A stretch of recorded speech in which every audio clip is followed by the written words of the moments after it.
آج ہر انسان روزی سے پریشان ہے، رزق سے پریشان ہے، اور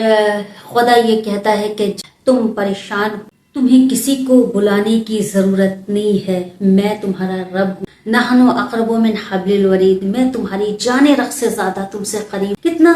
سکون دیتا ہے یہ جملہ کہ وہ پاک پروردگار کہ جو اتنا طاقتور ہے وہ ہم سے اتنا قریب ہے، وہ ہماری جانب اتنا متوجہ ہے۔ تو آپ جب بھی کبھی رزق سے پریشان ہو، روزی روٹی سے پریشان ہو، تو میں آپ کو ایک وظیفہ بتانا چاہوں گی، ایک نماز بتانا چاہوں گی کہ جس کو پڑھنے کے بعد کہتے ہیں کہ رزق ایسے آپ کی جانب کھینچتا ہے جیسے میگنیٹ اپنی جانب لوہے کو کھینچتی، اور آپ کو خود نہیں سمجھ میں آئے گا کہ آپ کے پاس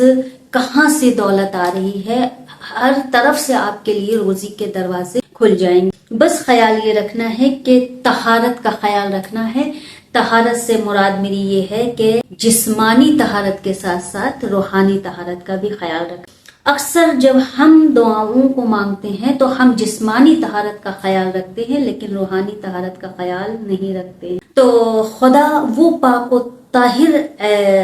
چیز ہے کہ جس کی جانب جب آپ متوجہ ہوں تو آپ دونوں چیزوں کا خیال رکھیں، روحانی طہارت کا بھی اور جسمانی طہارت کا بھی۔ اور انشاءاللہ جب آپ اس کی بارگاہ میں رو کر کے گر گڑا کر کے دعا مانگیں گے تو ایسا ممکن ہی نہیں ہے کہ وہ پروردگار عالم آپ کے دعاؤں کو قبول نہ کرے اور آپ کو رزق عطا نہ کرے۔ دعا یہ ہے کہ نماز اس طریقے سے ہے، میں آپ کو طریقہ بتا دیتی ہوں کہ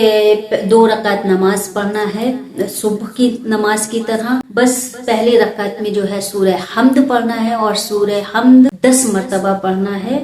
اور 11 مرتبہ سورہ انا اعطیناک الکوثر کی تلاوت کرنی ہے، اور اس کے بعد اسی طریقے سے دوسری رکعت میں بھی 10 مرتبہ سورہ حمد ہے، اور 11 مرتبہ جو ہے سورہ انا اعطینا ہے، اور اس کے بعد آپ سلام پھیر لیں، اور سلام پھیرنے کے بعد آپ جو ہے 100 مرتبہ